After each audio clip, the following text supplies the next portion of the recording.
just does it right away. Hey, what's up, guys? How are y'all? Welcome back to the OS Rick Project episode 76. How are you guys? What you been up to? How's everything?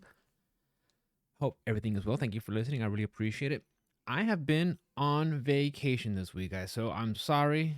This episode's kind of late. It's like a week late, but we've been super busy around the house. Me and the wifey have been here while the plumbers have been here all week, and they have just been replacing the pipes with the new sort of tube piping, which will help reduce the damage when it, like, the pipes can still freeze, but they won't burst. They're not galvanized anymore. So got rid of all that rust in the water, more pressure in the restroom and the showers and everything. But it was expensive, and we had to be here all week. So, and it was, I couldn't do any streaming or podcasting because it was just tearing holes in the drywall and cutting pipes, and it was just ridiculously loud, guys. So here we are. But other than that, though, mostly just hanging out, chilling, playing some games here and there. Near Automata, going back to that, just to finish 2B's story arc. So I gotta go back with 9S and A2, 2A, 2A. Really good game, guys. Check it out. Near Automata, y'all might have heard me say this before, but previously I just thought it's kind of like a fan service game. The main character, that main heroine, just runs around in a tiny little outfit and everything, blah blah blah. And you've probably seen the fan art, but actually it's a really fun game. I do enjoy it a lot. It has some depth to it. The mechanics are great. The stories, the systems, everything. I really like it. It's really fun. The style of it. The style is unique. I like how it goes from 2D to 3D, from side scrolling and just a shoot 'em up style. And it's a really fun game, guys. If you guys ever have a chance to play it, I would highly recommend it. And honestly, that's the only near game that I've played. I know there's several other titles that are all tied in, but I haven't gotten around to play it. So hopefully one day we will. What else have I been playing? Elden Ring, off and on, of course, my favorite game. Armored Core 6. Been working on some builds, trying some new things. They recently had an update. This is 1.04, I believe, or 1.03, where they balanced some of the some of the weapons.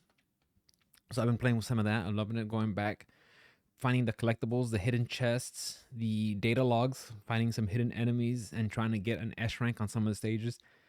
And I'm telling you guys, it is still difficult trying to go back. I gotta try.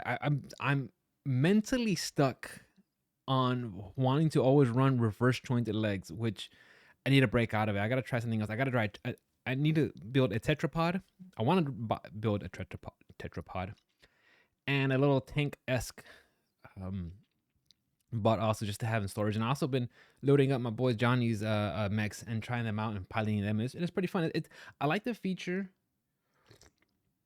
Excuse me, because I'm drinking coffee. I like the feature of you could upload your mechs and share it with your friends so they could try it out and everything. I think that's very nifty and useful. It's so cool because especially when, like, you have your friend there and he's telling you, all right, this is the game plan on how this works and stuff like that. And it's really cool, and just talking about the decisions of what pieces were made and why and stuff like that. So Armored Core 6, guys, jump on that one. It's such a great game. Right now, if you were to ask me what is my GOTY, my game of the year for 2023, I would probably say Armored Core 6. I already put like just about 70 hours into it already. Been having a blast, and and there's a lot of replayability. You go back and do some more stuff, and you just the style, the way it plays, it's really fast. You're in there. You're just it's so much fun. So my dumbass decided to build another PC. I know. I like building them. It's fun. I don't know what to do. I don't know what to. I gotta find somebody that wants a PC. I tried talking to my brother. I was like, hey, I got a little, little friendly starter PC that would be great. He's like, yeah. And then every time I bring it up, he's like, yeah, some other time. I'm like, great. I'm like, at this point, I just want to just give it to my brother, just help him out. But oh, well, that's fine. Eventually, I'll find someone to get a PC too. But I also been playing Cyberpunk 2077, just the vanilla game. Man, guys, I'm telling y'all, that is just not clicking with me. And mind you, I've only put just about, just under 2 hours, so it's still the very beginning. I just talked to, oh boy, what was his name? The big dude, big black dude that wants you to steal a chip from Arasaka, but he wants you to do like tiny little side missions, and I'm constantly just skipping the scenes or fast forwarding or just skipping through the rides because it's like I want to play this game. And then when I finally get to play this game, they're like, all right, come back at a different time. Okay. And it feels, and maybe I gotta wait for it to get, maybe it's one of those games that gets better later, you know? Maybe it gets better later, but like I want to do something, and it's like go here, do this here. It does everything safe. Little dialogue boxes, little places to put your talent trees, open world, and I will say the open worldness of it. Open worldness? Is that a word? That's a word. The visuals of it are spectacular. I like just sitting there, and I've been testing that out on the 4070 that I just recently built. On the 4070 with all the bells and whistles on, and it's like bare, and it's hitting like maybe 60 frames per second, which I gotta might maybe go tweak the settings. I don't know if that's right or wrong, but I can see why Nvidia always wants to say, if you're gonna test something out, excuse me, if you're gonna demo our GPUs, use Cyberpunk, because that has all the lights. I mean, that's the perfect marketing for RTX, for ray tracing. That game sells it perfectly.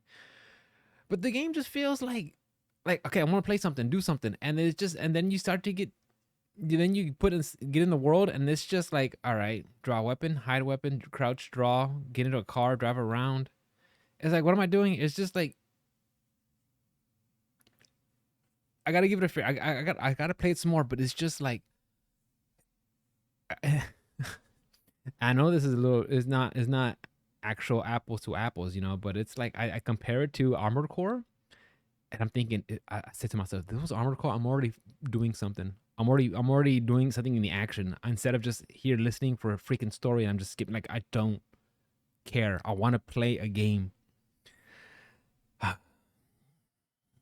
Spider-Man 2 came out, guys. You guys excited for that?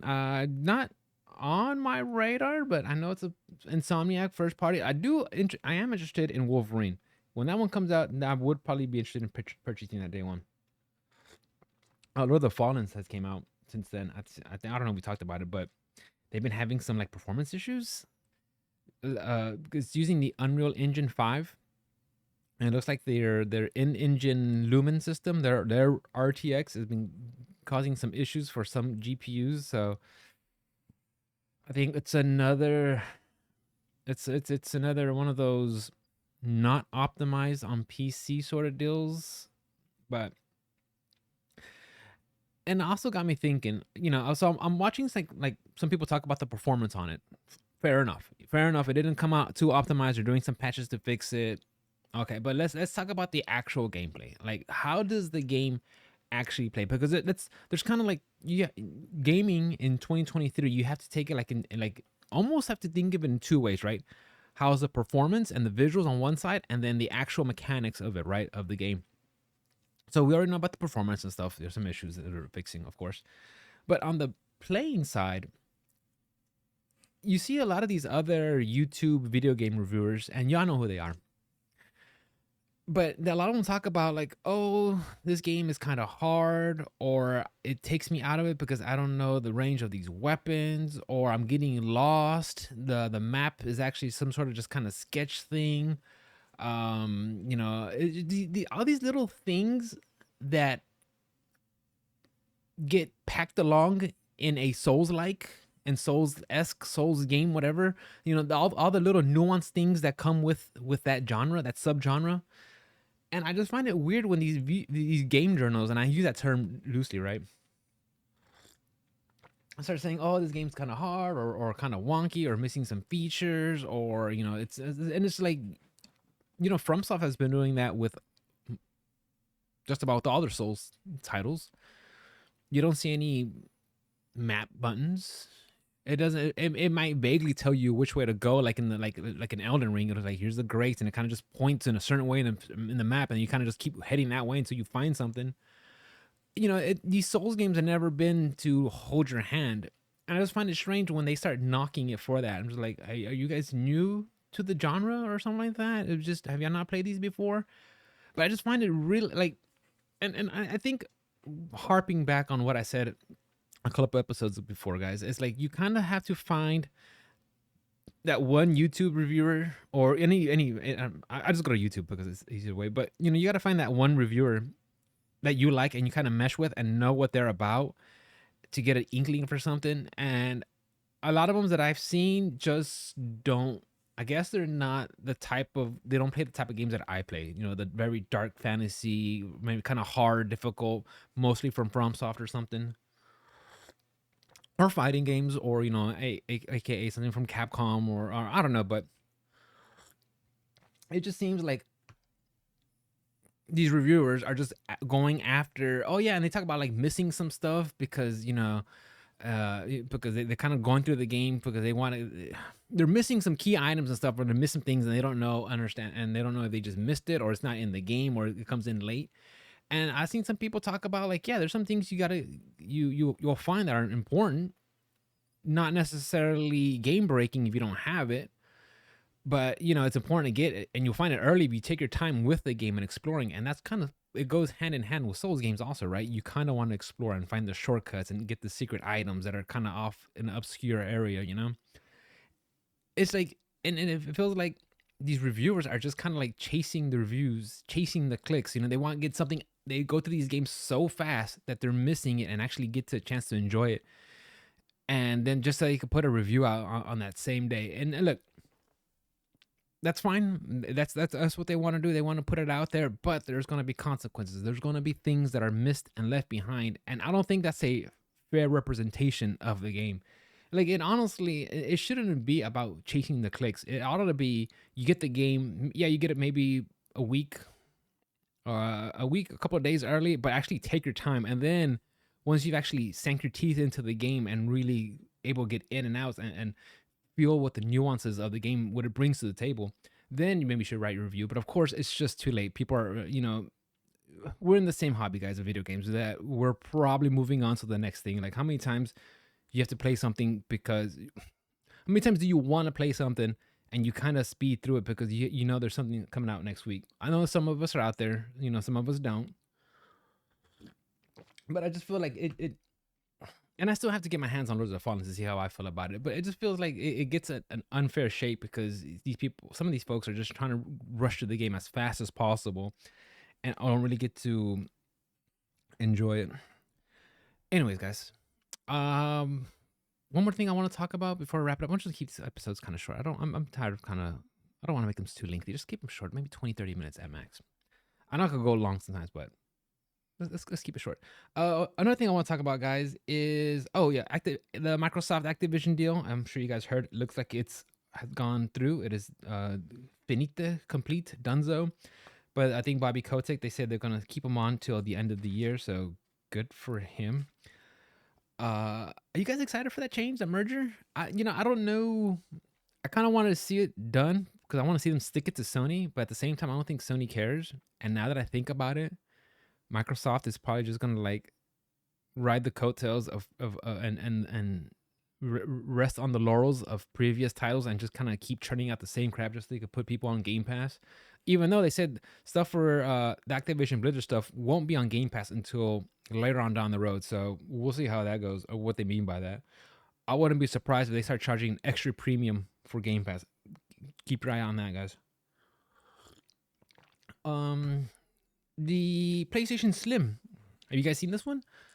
I'm not surprised. There's always, ever since the PS2, right? Is that when it started? Ever since the PS2, they've always had these new, like these slim versions of it, which it makes sense, right? Because they start with something, a couple years later, the technology's better. They could able to shrink and move things around and minimize stuff. But of course, it's happening with the PlayStation 5. So now they're actually coming with 1 terabyte of storage, which I thought they did have 1 terabyte of storage before, but no, it came out with 800 and something, so it wasn't technically a terabyte, and then of course you got all the OS systems, the OS storage, OS system, operating systems. It's like saying ATM machine. So you have all the OS taking up some space also. So 800, you already start off with 825 or 875, and then they for the OS that takes some more space. So you're already kind of crunched. I think, and that's honestly like an upgrade. Like it's honestly a worthwhile upgrade for your PlayStation to get another terabyte, another terabyte of storage, an NVMe SSD with a heatsink, guys. Get one with a heatsink, please. If you're gonna spend that much on your freaking PlayStation, you might as well spend the extra and get the right kind of storage and not freaking burn your shit.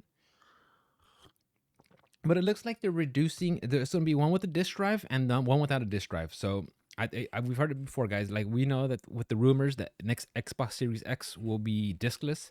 So I think Sony is trying to like try to phase that in. But honestly, it's at this point when it comes to that's a discussion we'll talk about later another time. But yeah, they said they reduced the size, the volume by more than 30% and the weight by 18% and 24%. So depending on which model. You could also buy different covers, which is weird because wasn't there another company, Deep Brand, weren't they making their own covers? And then Sony's like, yeah, you can't do that, cease and desist. Which it kind of it sucks because you kind of it would be, I think it'll be better for the community to have stuff like that. It'll cause competition. It'll cause innovation to try do different things. Try different styles of freaking covers and stuff like that. But unfortunately, Sony, they wanted all their money, and of course they're coming with their own stuff now. I don't even know what the price is, but honestly, the plain Jane white one or is fine with me. Like I said, I keep it in the back of the PC, behind the PC, so I don't care what it looks like. Me personally, I would not be getting a slim. I think it's fine. I'm still using just my wife's PlayStation 5, and we use it every once in a while when an exclusive comes out. The last one I played was, of course, Nier, but uh, well, exclusive Final Fantasy 16. And also, you could buy a disc drive for $80. At that point, it's sort of like just buy the one with disc drive already. It'll be cheaper instead of buying that, tacking it on. Of course, the Europeans are going to be paying more, and they'll be available on November. PlayStation 5, $500, and the digital one will be $450. What else? I think that's it, guys. I think that's it. Yeah, when it comes to PlayStation Slim, I think that's cool, but I would be more excited about when they come with the PlayStation Pro, which I wouldn't be surprised they will. And then they kind of find, oh, also, yeah, they're charging you for the vertical stand. I think the vertical. How much is the vertical stand? Let me see. Did I write that down somewhere? $30, I think. Did I? Oh yeah, the vertical stand sold separately at $30. Really? You gonna charge me $30 for a stand? Like, come on, guys. Come on. I'm dropping almost $5 on your freaking console. You can't give me. And the old one had a freaking stand. You telling me you can't just like. Anyways, guys, that's what they want. Get your monies. Get your monies. At the same time, I'm gonna tell you guys, just get with the PC. You don't have to pay for online subscription. You get to tweak your game. You can mod it. What else? You can't get Spider-Man. That sucks. I mean, you can't get the first party exclusive, but the first party exclusive, let's be honest, guys, they're kind of garbo. They're garbage. They're freaking garbage ass games. They just want to tell you a story. They're all cinematics. They're not games anymore.